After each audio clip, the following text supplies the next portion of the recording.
আজকে দেখো সোমবার, তা সোমবার দিন দেখো গাছ থেকে একটা আম পড়েছে এই প্রথম, তার নতুন ফল, আর গাছের ফলটা দিয়ে দিলাম ঠাকুরকে। আর ফুল দেখো কত,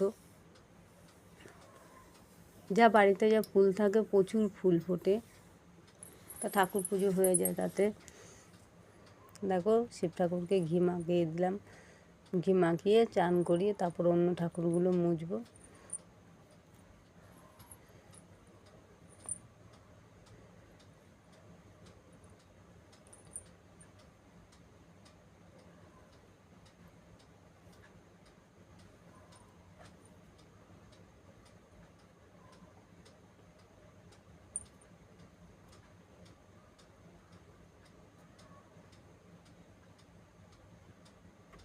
শিব ঠাকুর চান করানো হয়ে গেল আমার। আর আকন্দ ফুলগুলো দেখো গাছেই ফুটেছে, তাতে মালা করে মালা করে নিচ্ছি। যে কটা ফুল ফুটেছে সে কটা ঠাকুরকে একটা মালা হয়ে যাবে।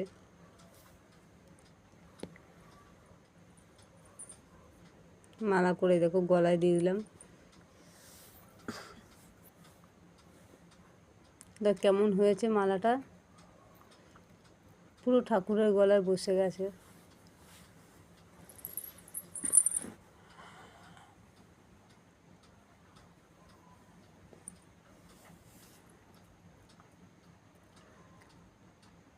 এবার ঠাকুর মুছে দেখো ঠাকুর সব সাজিয়ে দিলাম। তো অনেক ফুল ফোটে, তো পুজো দিতে একটু সময় লাগে, আর ঠাকুর সাজাতেও খুব ভালো লাগে অনেক ফুল থেকে। বেশি ফুল থাকলে আমি মালাও করে নিই, সবসময় তো সময় হয় না। তোমার ঠাকুরের সিংহাসনটা কেমন লাগছে দেখো।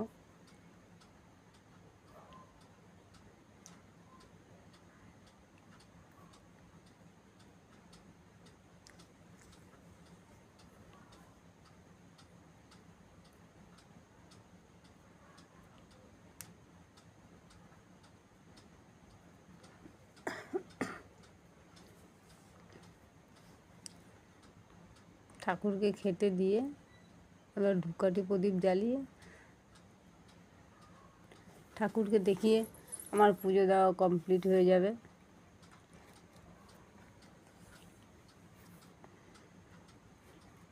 তো আমার মতন এরকম পুজো কে কে এরকম করে দাও বলে দিও। আর আমার পুজোটা কেমন হয়েছে, ঠাকুর সাজানোটা